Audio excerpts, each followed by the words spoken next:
Carol opened the envelope on a Tuesday morning in January. She had been expecting it. Her first Medicare premium notice, the thing she had planned around for years. She knew the number, $202.90 a month. She had written it into her retirement budget in ink. The number on the page was $405.80.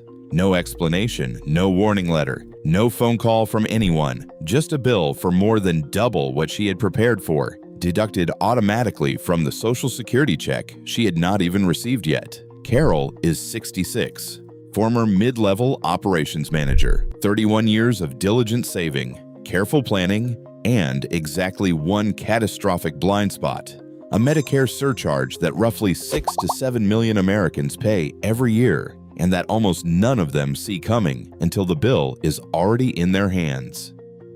Here's what nobody told her. Medicare doesn't charge everyone the same premium. If your income exceeds certain thresholds, you pay more, sometimes 2, 3, even 4 times the standard rate. The surcharge is called IRMAA, and it's calculated using income from 2 years ago, income Carol no longer earns from a job she no longer has.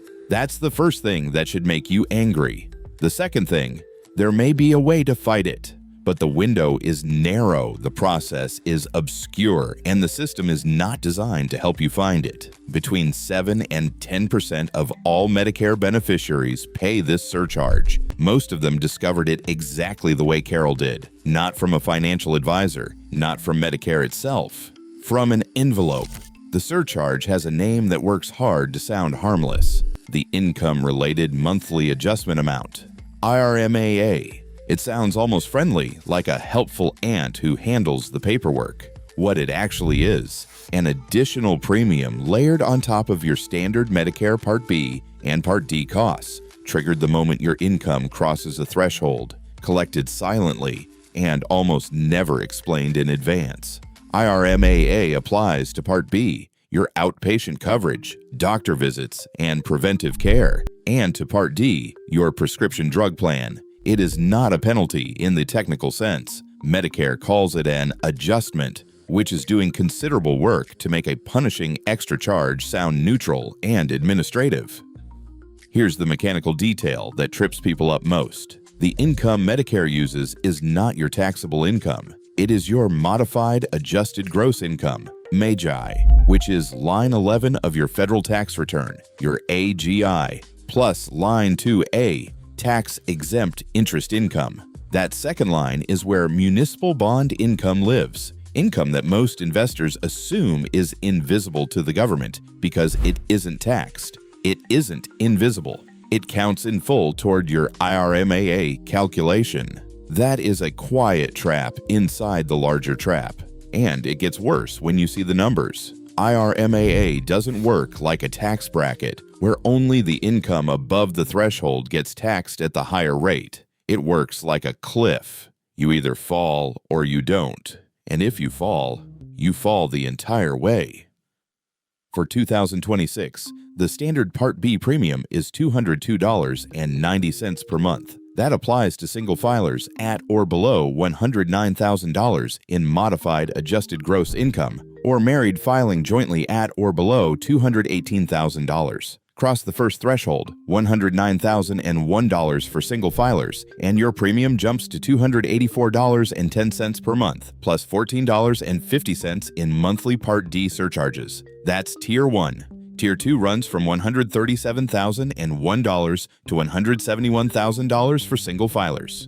Premium, $405.80 per month, plus $37.50 in Part D surcharges. Tier 3, $171,001 to $205,000, $527.50 per month, plus $60.40 in Part D surcharges. Tier 4, $205,001 to $499,999, $649.20 per month, plus $83.30 in Part D surcharges. Tier 5, $500,000 and above, $689.90 per month, plus $91 in Part D surcharges. For a couple at Tier 5, that's $578 per month in IRMAA surcharges alone. $6,936 per person annually, $13,872 for the couple every year, just in surcharges. Now here is where the cliff structure becomes genuinely brutal. A married couple at $274,000 in modified adjusted gross income sits in Tier 1. They pay $81.20 per person per month above the standard premium, $1 more, $274,001, and they fall to Tier 2. The extra cost of that single dollar is $2,901.60 per year combined. Stop and sit with that for a moment. $1 of additional income, nearly $3,000 in additional cost. This is not a marginal system. It is a binary trap at every threshold, and the thresholds do not announce themselves. The mechanism that makes all of this so disorienting for new retirees is the lookback. Your 2026 Medicare premiums are calculated using your 2024 modified adjusted gross income, the income reported on the tax return you filed in early 2025. Social Security receives that data from the IRS and applies it automatically. The 2-year lag is structural, built into how the administrative system functions. But for someone transitioning from work to retirement, it operates like a time bomb. Bring Carol back into the room. In 2024, she was still working. Her final full year of employment pushed her modified adjusted gross income to $155,000, solidly in Tier 2 territory.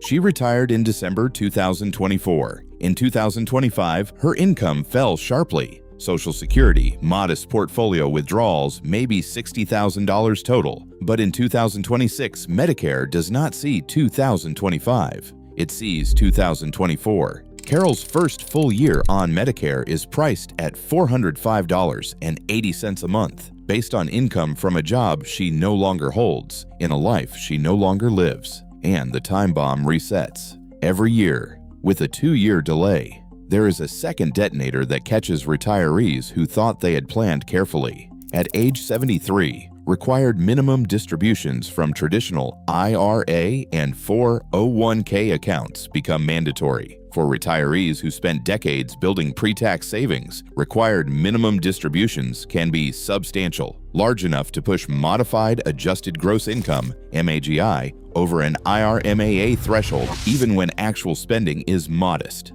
A retiree living comfortably on $55,000 a year can find themselves paying Tier 2 or Tier 3 premiums because a $120,000 required minimum distribution landed on top of their Social Security income. The account balance they built for security becomes the instrument of the surcharge. Does that feel like the system working as intended? For millions of retirees, it feels like a trap they built themselves. One careful contribution is at a time. Now for the part Carol did not know existed until a friend mentioned it 3 months after the envelope arrived.